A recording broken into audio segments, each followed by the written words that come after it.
it is quite a cool start to our day today. Now, if you're in the UK and it is this week, then we are going to be getting some quite cold weather. Now, I'm a little bit concerned because last night, when it wasn't supposed to be that cold, got down to 4 degrees again last night. Now, this has happened multiple times. Now, I'm a little bit concerned because, as you can see behind me, I have squash plants. And as you can see, from the last time I probably showed you pictures, that these really have started to die back. Now, this particular squash plant is a buttercup squash, not one that I've grown before, but it is really starting to die back. And even my Pacific Giant, which has got a lot bigger since the last time you guys saw that particular one at least, that's going to end up in trouble too. Now the problem is these plants do not like cold or frosty conditions. Now last year I was able to leave my squashes, winter squashes and pumpkins in the ground all the way through September. I think it was almost end of September, October before I needed to harvest them.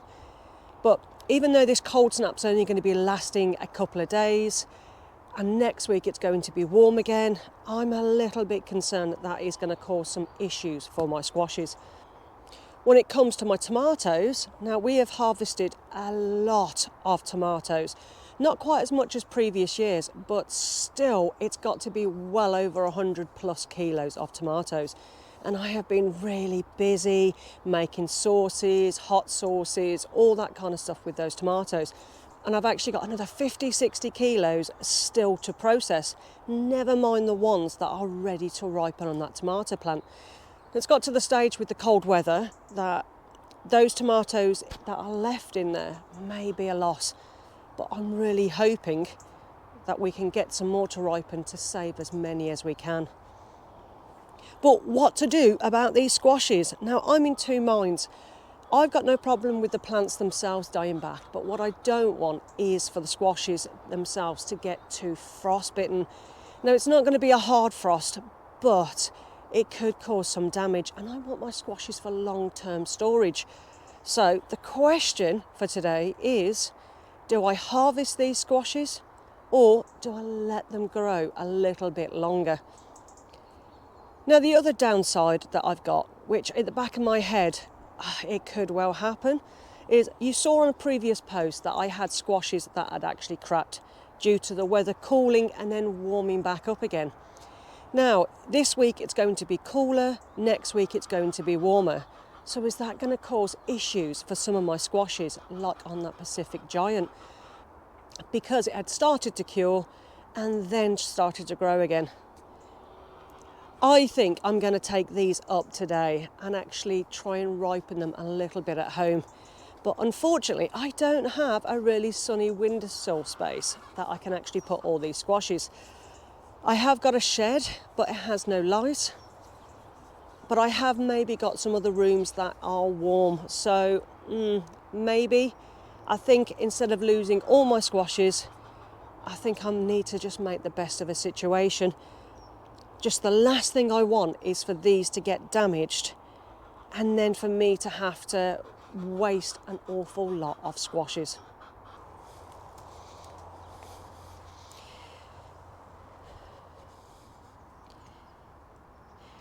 Now, these are my crown princes and they are starting to die back just slightly, 1 or 2 leaves. But this is holding on a little bit more. But I have got a lot of crown prince here, but they're not ready. The stalks to the squashes themselves have not gone brown. There is no dieback on it, and I can easily put my thumbnail through the skin of the squash. What you're looking for is for the top of the stem of the squash or the pumpkin to go brown, and it will start cracking. Your thumbnail not to leave any indentations on the skin, which means that skin has hardened so it can be stored long term. But these are nowhere near there yet. So I'm not quite sure what to do.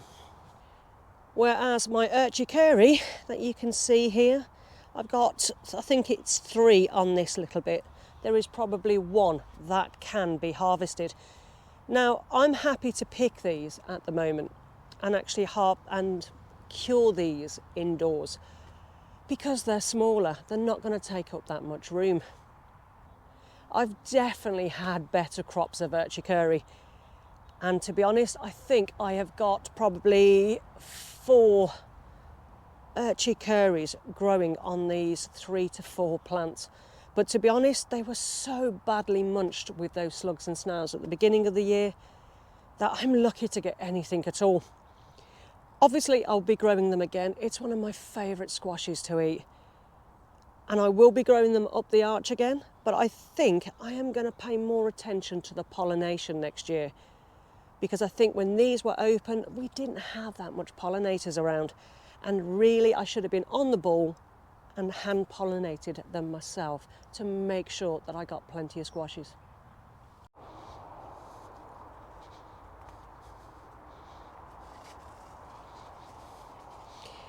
Now, this Pacific squash is doing very, very well, and the plant itself looks quite healthy.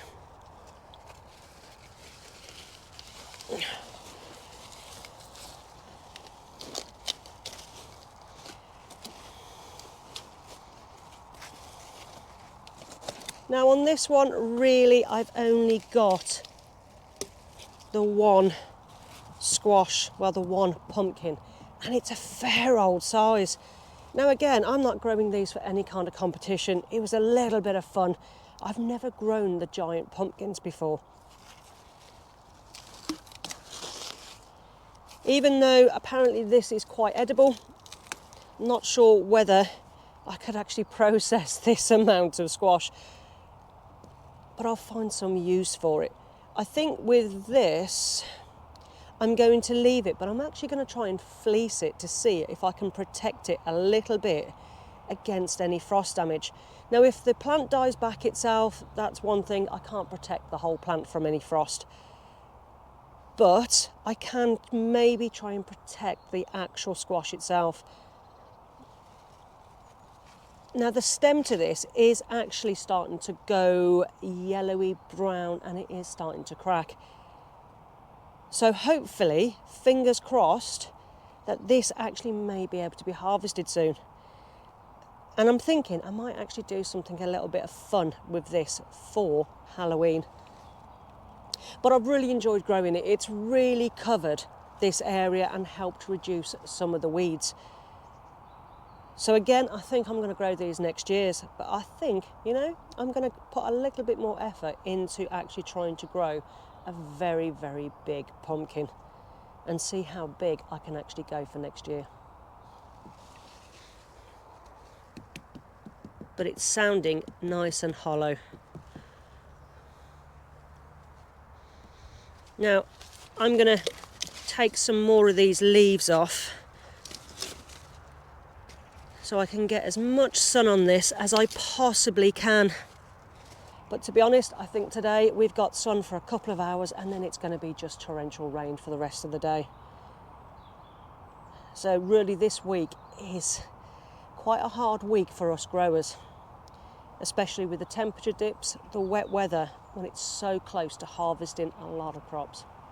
And when it comes to our tomatoes, you may notice quite a lot of missing tomato plants. The issue that we had with the grey mould slowly started to spread from one plant to another, which of course that's what it does. But we still managed to save an awful lot of tomatoes this year just by being careful and taking out the worst affected and removing any damaged stems. Now there's several pots now that are empty, and obviously they'll stay empty for this year. I think I may grow some stuff in here through the winter, but I'm not sure. But I still have plenty of tomatoes. Now, whether these tomatoes are going to ripen in time before frost or whether they're going to survive any frost damage, I actually don't know. Now, in this polytunnel, it was 3.8 last night it got down to. So it was a cold, cold night. Well, a cold night for tomatoes at least. And it really is starting to affect the tomato plants having this cold weather. Now this cold weather snap is supposed to be even colder this week, so I think we will harvest what we can, see what happens after, and then just make do. But we've already got a fantastic amount to harvest off of here this year, enough for me to cope with, to can and to make certain things at home. So if we lose these tomatoes, yes, it's a bit of a shame, but at least we've already had a half decent crop from our polytunnel. Now the one thing I am definitely worried about is our outdoor tomatoes.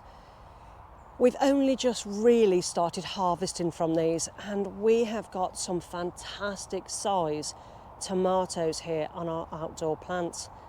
And as you can see, we have got a lot off of these plants. Now it hasn't been the most ideal year to grow tomatoes outside, and they're nowhere near as tall as what they would normally be. But they have still fruited really, really well. Now these are all the way across, and as you can see from the flush of red, they are starting to ripen, and we have had a couple of baskets full, big baskets of tomatoes off of these ones and the ones further down the plot. We haven't had issues with blight yet, but with all this wet weather, damp, humidity, it may well still happen. And that's the risk with outdoor tomatoes. The other big risk is with this frost. This frost could kill these tomatoes outright, and then I could end up losing all these tomatoes if I don't harvest them. Sometimes we do ripen at home. We will use a big crate and we'll put some bananas or something like that, some really ripe bananas in there, and yes, it does work, and I can continuously ripen them over the next month or so. But that only works if they're disease-free and have no issues. Otherwise, you could be just spreading that disease or issues to the rest of those tomatoes as they're trying to ripen. But it is probably something I'm going to have to do. Now, these are our other row of outdoor tomatoes, and again, there is a good chance of us losing these. Again, they're not as tall as previous years, but they have been quite prolific. Now, we did try to use as much blight-resistant tomatoes out here as we possibly had, but we weren't going to plant outdoor this year. We were only going to do the polytunnel. But we had some left over, and we did a bit of research, and we decided to plant mostly blight-resistant tomatoes. But again, there's a lot of green ones here, and the chances now of these actually getting a chance to ripen are very, very slim. It's a shame really, because they've really started to kick off now, and I've got so many beautiful flowers here on our tomato plants. But that's the risk you take. When you're growing tomatoes outdoors, you never know what our autumn months are going to be. Now I have decided I am going to harvest all these squashes. As I've been walking around the allotment this morning, because it's nice and early, it's a lovely bit of sun, I'm looking at all these squashes and thinking, if they do get frost damage on the actual squashes, they are not going to store long term. And I really don't want to process all these squashes all in one go to keep them fresh and nice. Because I don't know whether you're like me, and I have stored squashes for a fair few years now, and they normally last me up to a year or sometimes even longer. If you find a rotting squash, it is absolutely disgusting, because 9 times out of 10, as I go to pick it up, my hands go through the squash, and it's really quite repulsive. So I'm going to start harvesting these squashes. Now this is one of my buttercups, and as you can see, it's pretty much almost there when it comes to being ready to harvest anyway. But I don't need this leaf, and that is the stem it's on. So I'm going to cut that and that.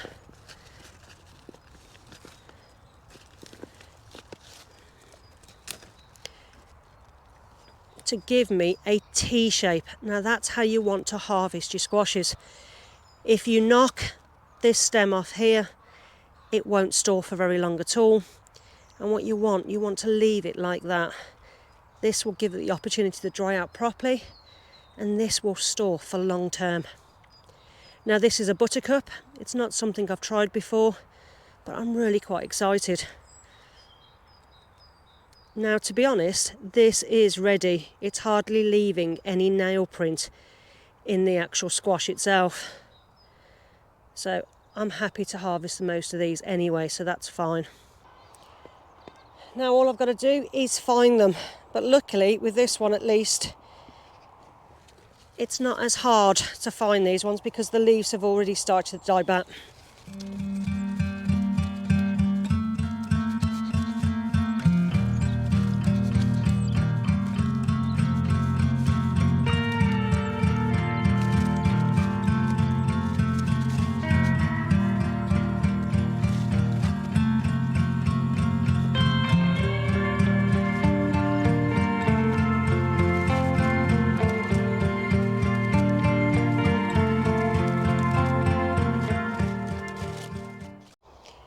Now I'm okay with that harvest considering it was just 4 plants. And it's my first time trying, so I don't want to grow too many. But that's the buttercup. I've now got to move on to the urticary.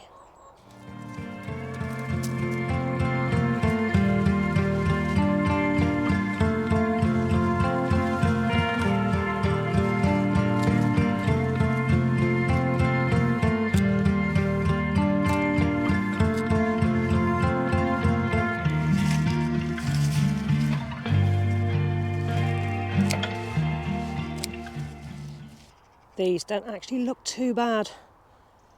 I think I've got one more to pick.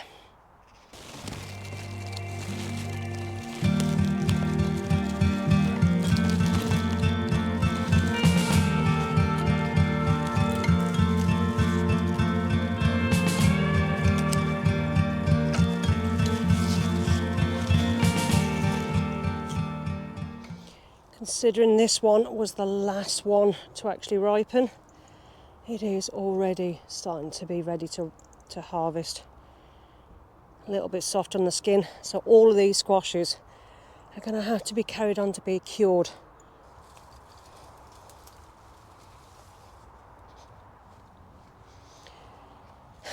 And now I've just got to find these crown prints. Again, this is another good eater, but this is not ready. I can see by even just the stem. But I don't want to lose this crop because it's a really, really tasty squash.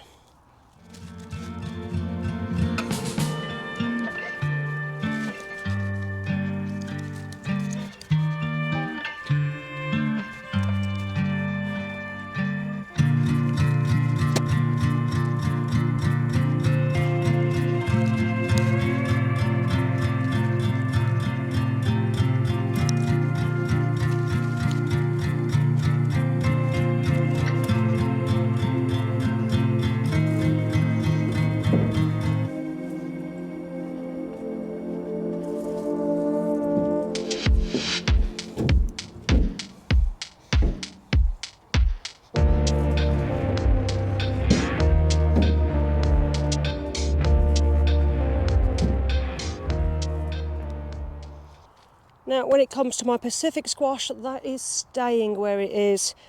I don't want to move it. It's not for long-term storage anyway, so if it gets a bit of frost damage, so be it. It would have been really nice to keep it in the ground and healthy for at least through September, maybe even into October.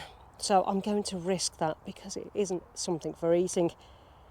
And hopefully, fingers crossed, they don't get too damaged and they may actually put a little bit more growth, especially for next week. So that's the last of these squashes done. Now, these crown prints have done really quite well. I'm quite pleased with these. I just wish I had a little bit more time to ripen them properly on the vine. Now, when I put my fingernail in these, they actually aren't leaving that much of an indentation. So hopefully these will be fine with a little bit of curing indoors. But that's not a bad size. So, right or wrong, that's the decision I've made. All my squash plants are being picked. I think that's mostly it, but I won't know until I clear all the greenery away to go onto the compost pile. And at this time of year, we have got quite a lot of compost breaking down. Lots of greens still to go on. And as you can see, the allotment is still quite green in places. So I have still got a bit of time. But I would rather try and protect these from frost damage and too short a storage than to risk it, to be honest. I enjoy my squashes that much, and that's why we give up so much of an area on our allotment to grow these. They are so good because they just store for so long and they are really versatile in the kitchen. So guys, what are you going to be doing this week? Are you going to leave things as is and just risk it? Are you going to be covering or harvesting? Or are you not that bothered about any frost that may hit? If you're like me, in this area, we actually get really quite cold. We're kind of in a dip, so we do get quite harder frosties, and it gets a little bit cooler than the surrounding areas. So for me, I'm not taking that risks. But what are you guys in the UK doing for this week?